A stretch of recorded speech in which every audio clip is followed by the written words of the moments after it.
My husband changed after his company got on track. He didn't even try to hide that he was cheating with another woman. When I finally pointed it out, he just laughed at me. You're trash that doesn't earn a cent. You should just be grateful I'm supporting you. Then I'll get a job. When I said that, he just laughed and told me to do as I pleased. I found employment at my husband's parent company. That's when I started my revenge on my husband. My name is Karen, a 34-year-old homemaker, and my husband Michael is 36 and runs a printing company. We originally worked at the same company. I was in the illustration department and he was in sales. We fell in love and married when I was 26. Once we were settled, he quit his job and consulted with me about starting a new company. I was unsure, so I decided to consult with our business partner, Bob, whom we had worked with before. Bob was a CEO we knew from our previous workplace. He's involved in various businesses and often handled advertising for the products his companies made. Bob supported our challenge and even invested money. I'm a fan of Karen's illustrations, he said. I couldn't find words other than gratitude. We will definitely make our company a success, just the two of us, I declared to Bob. And the two of us started running the company. Initially, we struggled, living in a small apartment, but once the company took off, we could move into a high-rise condominium. That's when my husband asked me to focus on being a homemaker. I'll hire someone else for the illustrations eventually. I want you to support me. I couldn't say no to that. I decided to report the matter to Bob, who had invested in us. I'm sorry, but I'll have to quit the illustration work. Bob genuinely felt sorry for me. So it's sad to think I won't be able to see Karen's illustrations anymore. But if you ever want to start again, just tell me. I'll be here to support you. Yes, thank you very much. And so I became a homemaker to support my husband. But since I love drawing, I now upload my illustrations as a hobby to Instagram. The response has been great, and this has become my secret pleasure. My husband's company continues to thrive since I left. Our lifestyle has become more prosperous accordingly. My husband has bought a new car, and he's even had suits custom made by renowned brands. I thought it was an unnecessary expense, but I guess appearance matters when you're the boss. No matter how busy my husband is, he always has dinner at home, because this was a promise between us. No matter how busy we get, he insisted we always have time just for the two of us. This was our dinner time. That's when he would share the company's future prospects with me. I felt happy just being able to support his dreams. I thought this would go on forever. The company's performance is still on the rise, but gradually I noticed a change in my husband's attitude. He stopped talking to me about the company during dinner. How's the company doing? Everything fine? Yeah. He would reply unenthusiastically. I asked persistently to know more, and he snapped back. Don't talk about it. You won't understand. You're always at home. Don't make me explain every little thing. I was shocked that my husband would say such a thing. I tried to convince myself that he was just tired and overworked. That night, he silently finished his meal and went straight to his room. This continued for a while, and then he started having dinner outside. He would send excuses about socializing or entertaining, but he used to have dinner at home even then. I would wait for him, holding off on dinner myself, and yet now he would casually dine out. Lately, he wouldn't even send an excuse via email. When I brought it up, he would just yell at me. He seemed like a completely changed person. I felt nothing more than a servant to my husband. I would break into tears at the thought. When we started the company, we endured hard times hand in hand. Now I feel lower than his subordinates. I don't do housework because I like it. I wanted to continue my work in illustration. But more than that, I wanted to make my husband's dreams come true. That's why I was supporting him with housework. But any gratitude for that has long since vanished from my husband. While he's away, I immerse myself in my illustrations. That's the only thing that relieves my stress. As I continue, my followers increase, and there are kind words in the comments. Among them, I even found Bob's name. In the comments, Bob offers to work together again. I hope we can work together someday. Just thinking about it lifts my spirits. Without this hope, I might not have been able to go on.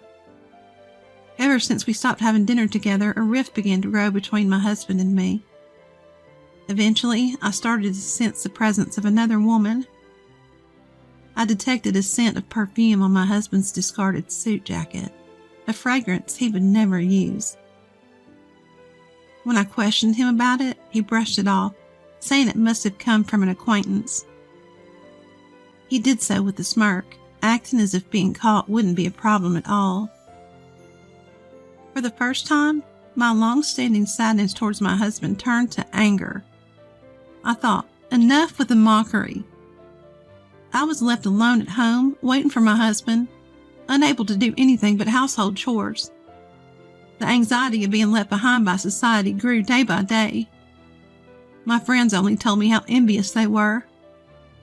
When I consulted my parents, they just laughed, calling it a luxurious worry. I had to face this problem all by myself. Then one day my husband came home drunk. I took care of him desperately and put him to bed. That's when I noticed a lipstick mark on his shirt. There's no way he'd come home with a kiss mark there for no reason. It was a declaration of war from the other woman. I had finally caught proof of my husband's infidelity.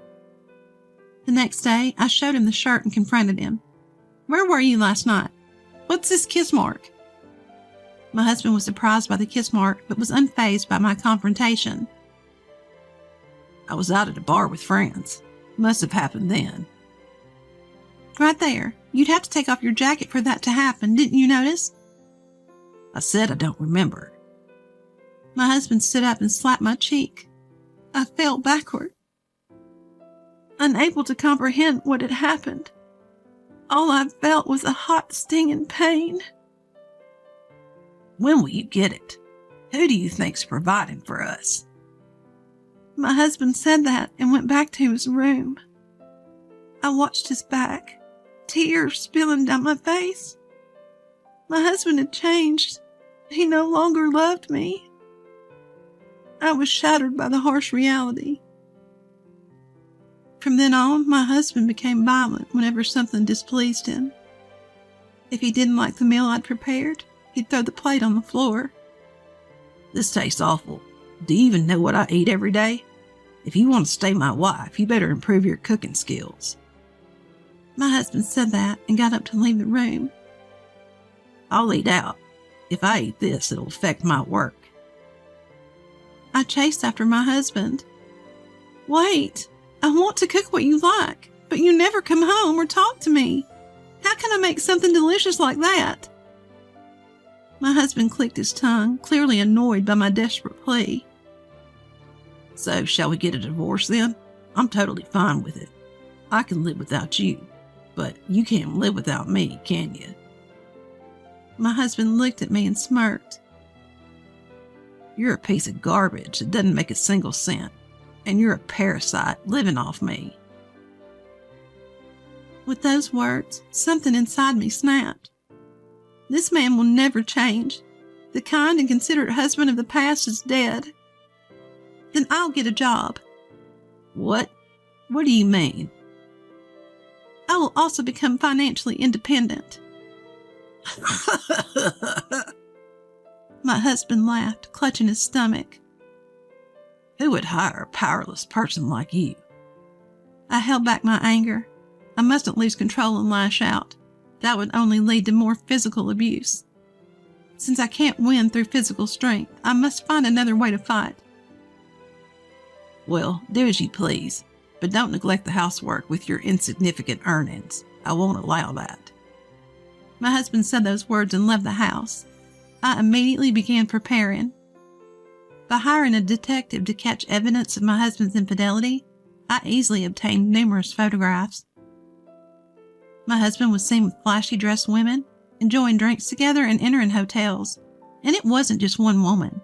He was baiting women with money and playing around with different ones. Seeing those photos and hearing the detective's report, I felt no emotions. No anger, no sadness. Rather, I thought it was good that the flashy behavior made it easy to obtain evidence. 1 week after obtaining the evidence, I headed to a restaurant on the top floor of a hotel. I was wearing the most beautiful clothes I could find, but I looked overwhelmingly cheap compared to the other customers in this restaurant. As I timidly headed to the reserved seat, Bob was already seated. "I'm sorry to keep you waiting." I apologized, and Bob smiled, gesturing for me to sit. No, I've been eagerly waiting for you, Karen. Making me wait isn't a big deal at all. Bob had helped fund us when my husband and I went independent. He was also now the president of my husband's parent company. "Thank you so much for supporting us during our independence." I was surprised when you said you two were going independent, but since I had been working with you for a long time, funding you was no big deal. "It seems the company is doing well thanks to you." Bob's face turned stern at my words. "Well, that's true, I guess, but today it's about you accepting my invitation, right?" Bob said, smiling and reassuring me. "Yes, please." I straightened up and greeted him. Bob was one of the people who highly praised my illustrations. He provided funding when we went independent because I was part of it. He was the only one who advised me not to become a homemaker. We had lost touch, but he found me on social media and left a comment. We began communicating through email and SMS. "But you understood my illustrations well, didn't you?" "I'm a fan of yours, and I'm really glad you didn't quit illustrating."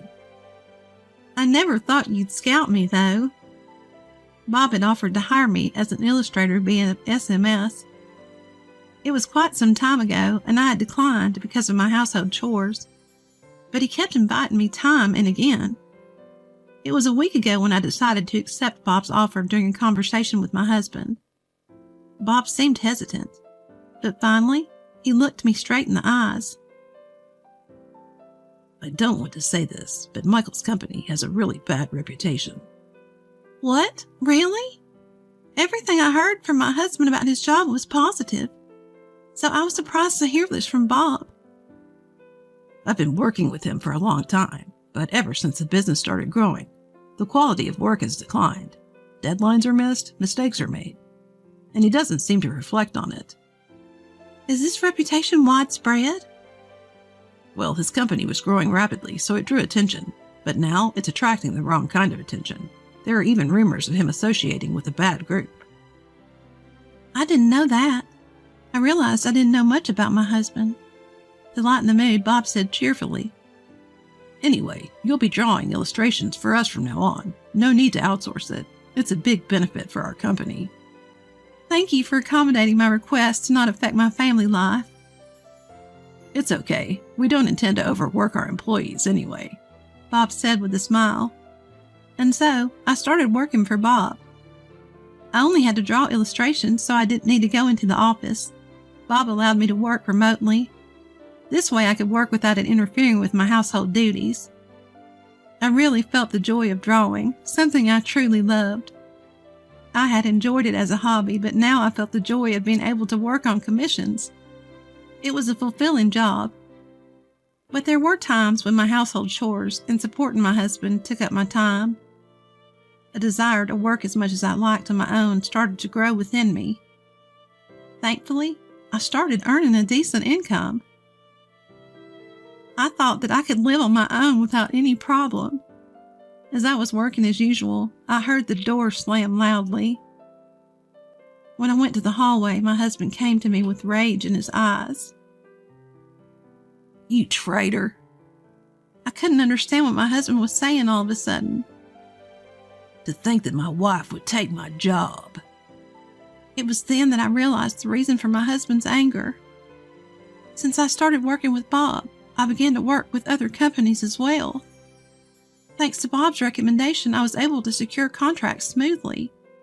Most of the companies I contracted with were my husband's business partners. This was my revenge.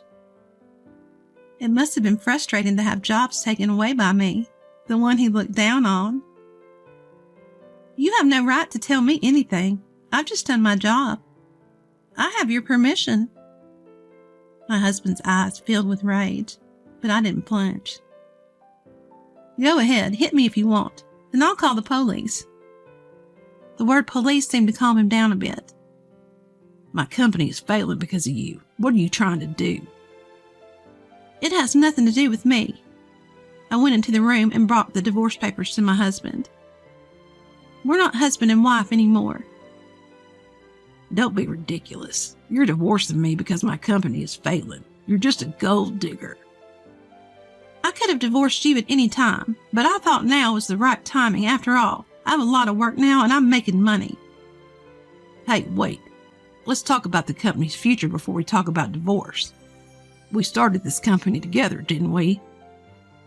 You kicked me out of that company, remember? I have nothing to do with it now, and I'll make sure to get compensation. Michael was irritated, biting his lip. How greedy can you be? You can't claim compensation when you're the one asking for a divorce. Do you know how many times you've hit me? And you were having affairs without a care? I have all the evidence. That's enough to claim compensation. I showed him pictures that proved the affair. My husband, who had heard everything, fell to his knees and begged me. Please, the company's in dire straits. I can't handle compensation or divorce on top of that. Please support me. As soon as people found out that the company was doing badly, they abandoned me. You're the only one who hasn't. I didn't listen to such a pathetic idea. I left the house with only my work tools and a change of clothes. The next time I came home was when the divorce was finalized to pick up my belongings. My husband's company was making mistakes everywhere and no one wanted to work with him.